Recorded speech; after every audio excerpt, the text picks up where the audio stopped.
All right, great. Great, great. Well, thank you so much for joining us. You've been a part of so many fantastic series, and I mean Daredevil. Come on, you don't get much better than that. Oh, that was so much fun to work on. Oh, I'm a big fan. The casting, perfect. Yeah, we that was such a labor of love for all of us working on the show. We were all huge comic book fans. I've been a fan of Daredevil since I was a little kid, and just the chance to get to do that and to really take the time and do it justice was just a wonderful experience. I can only imagine. What was it like taking it from, comic book to series?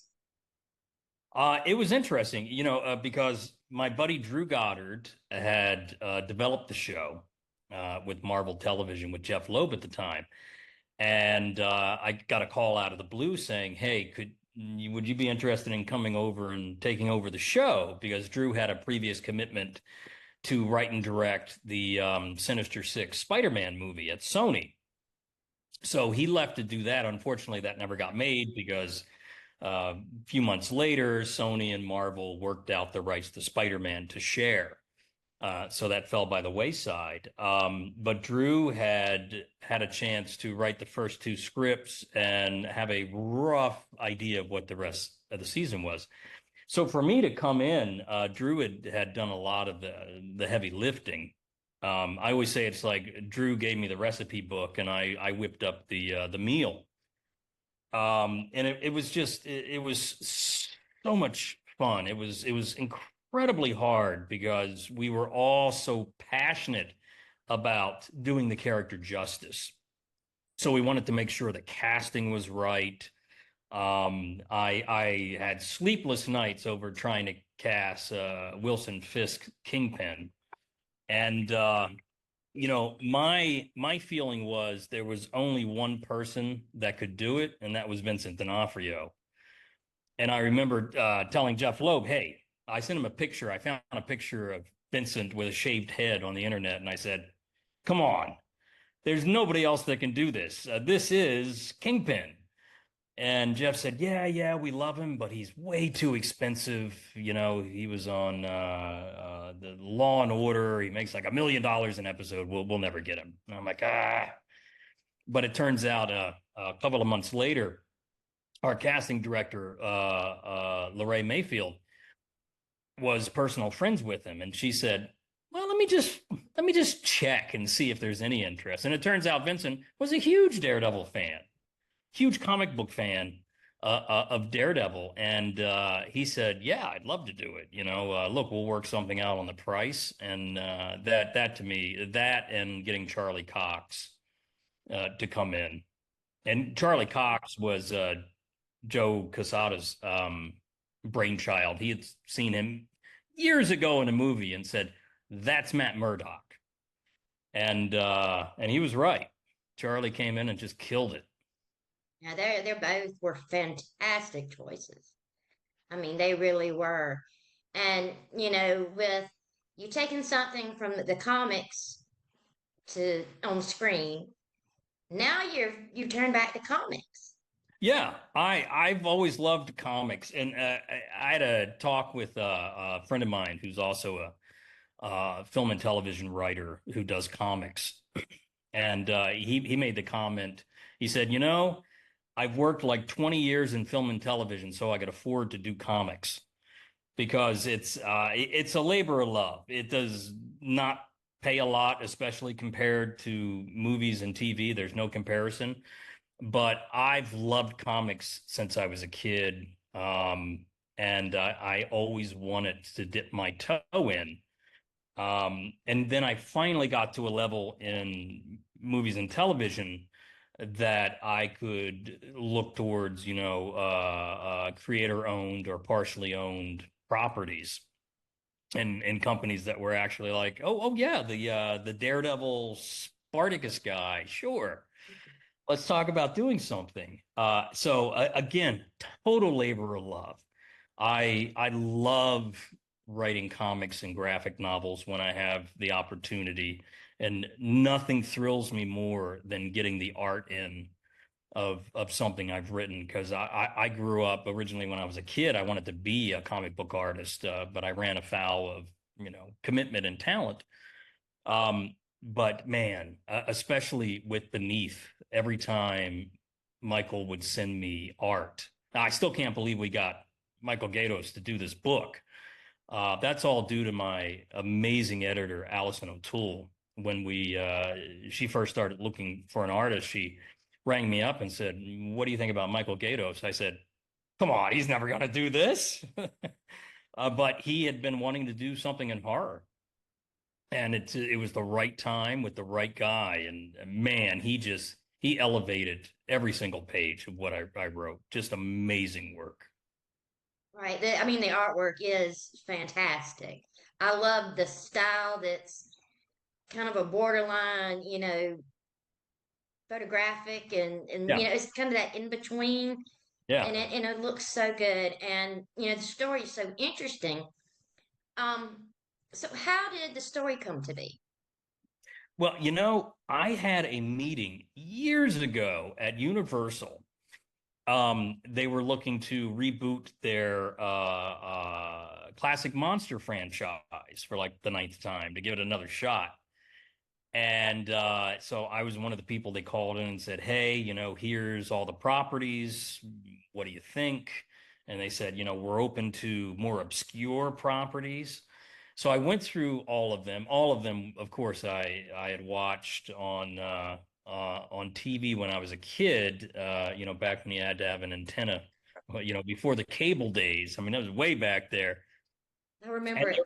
yeah, yeah. And there was one called The Mole People, a really creaky 1930s. It's kind of a cross between Lost Horizons and they find this utopia underground, and they have these mole people who are slaves, and the mole people are like in the background for them. It's not about the mole people. But then in like the third act of the movie, the mole people who are slaves revolt, and I thought, I had an idea a long time ago about a remake of Them, the Giant Ant movie, and that's where the opening of the Beneath book comes from. Because in my idea for Them, it was this undocumented immigrants crossing the border and people getting sucked under. In that version, it was giant ants. But I thought, wait a minute, there might be something here. So that was kind of the genesis of the idea.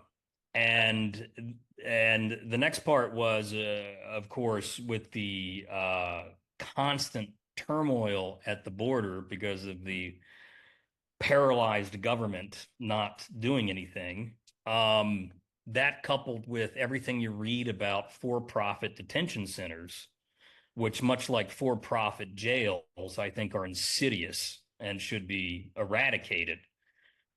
So I started thinking, there might be something here for a contained type of movie. And one of my favorite John Carpenter's movies is Assault on Precinct 13. And this is basically Assault on Precinct 13 with creatures. Right. So that was really all the kind of genesis. It never really gelled in my head as a movie. Those kind of genre movies can be difficult to get up and running, but I thought, man, this might make a really good graphic novel. So I started poking at it as a graphic novel. I had some early conversations with IDW. They were going through some changes of leadership.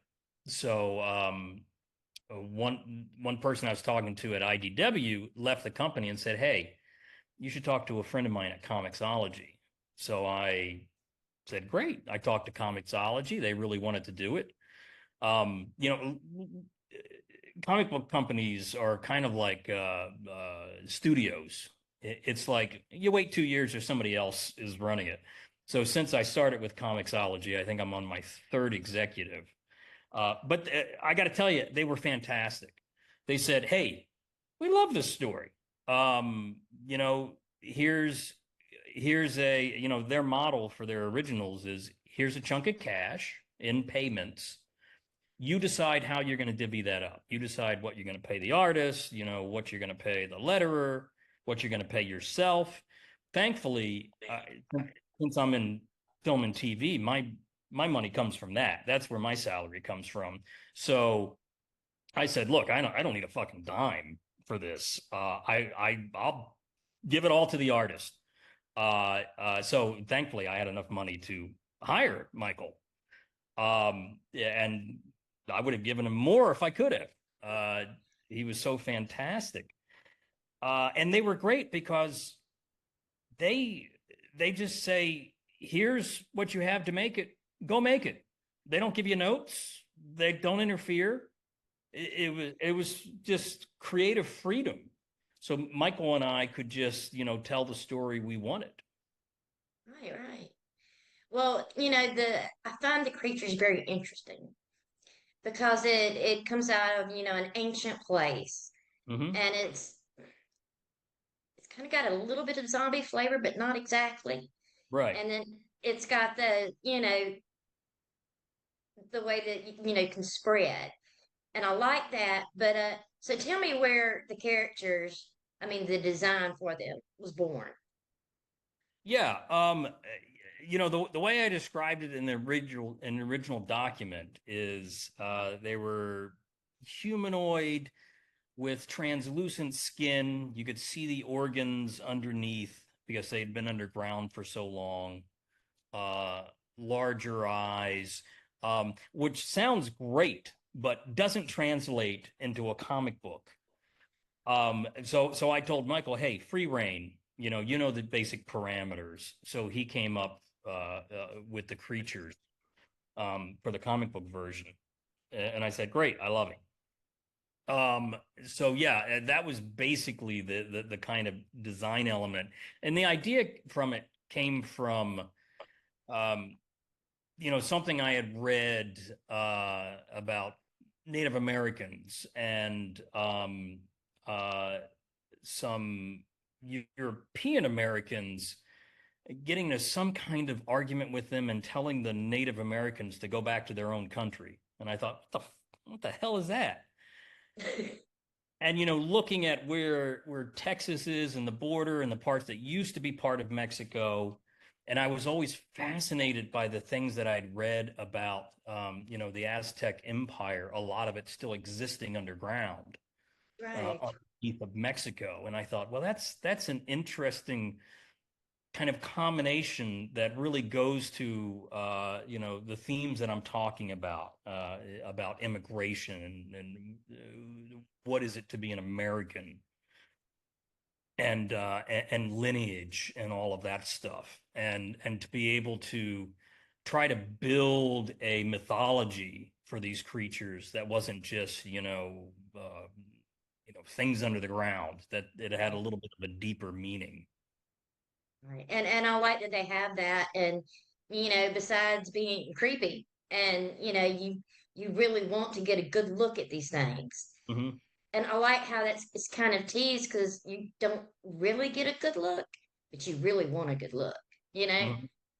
And it's just a great story and it's very interesting. And I'm hoping that we will get another installment. I do have a plan for a sequel. Yes. Yes.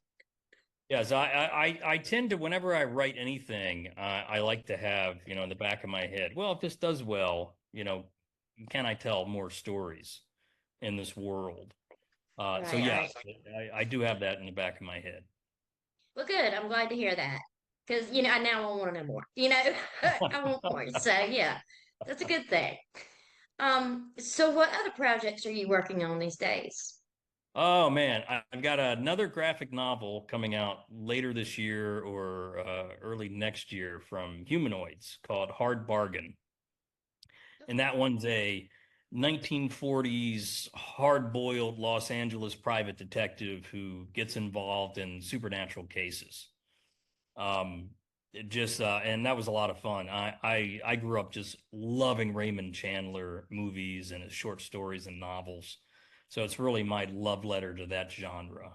So that'll be coming out. On the TV side, I'm hard at work at the spinoff series to Spartacus, which should come out sometime next year. We're shooting that in New Zealand right now. And then a bunch of feature stuff that I'm forbidden to talk about. I understand. I understand. And I'm a big fan. I think, the story of Spartacus has always been very interesting and didn't get the love that he quite deserved. Yeah, So yeah. We always talk about that, and I think because there was so much sex and violence in it, it was kind of dismissed by the critics as that soft core porn show. But of course, I came on to Spartacus, and it's like great for me. This is a delivery system to a message about the inequalities of wealth in the U.S. That was my big thing on that, and just exploring those ideas because I remember I used to give interviews um, where I'd talk about in the U.S. it's basically they've created an economic slave class. I mean, look, what is minimum wage? 7.25 or something that hasn't gone up in forever? not enough. That's it's It's just not enough. ridiculous. It's Yeah. ridiculous. Minimum wage should be like 25 bucks at least to live in this country now. Um, yeah, don't get me started. I could go on and on about that. Yeah, look, towards the end of the show, we got a lot more respect, I think, because people started to, not the general audience, loved the show, but it's more like critics who couldn't quite wrap their head around, this sexy, violent show. So we're going to take another swing at it and give everybody a little bit more of that world. Do you have any idea when we might see it? Sometime next year. There's not a set air date yet since we're still working on it, but I believe sometime next year is the plan. Well, that's great. That's great news. And like I said, now all you got to do is bring Angel back, and we'd all be Yes, yes. happy. I got to call up Boreanaz and see if he's available. We'll pick that story up. Loved working on that show. Oh my God, that was so much fun. It was a great show. Thank you. So it was wonderful. But like I said, it's amazing. When can people get Beneath now? You can order it off of Amazon right now. It's digital under Comixology, but you can just search for Stephen DeKnight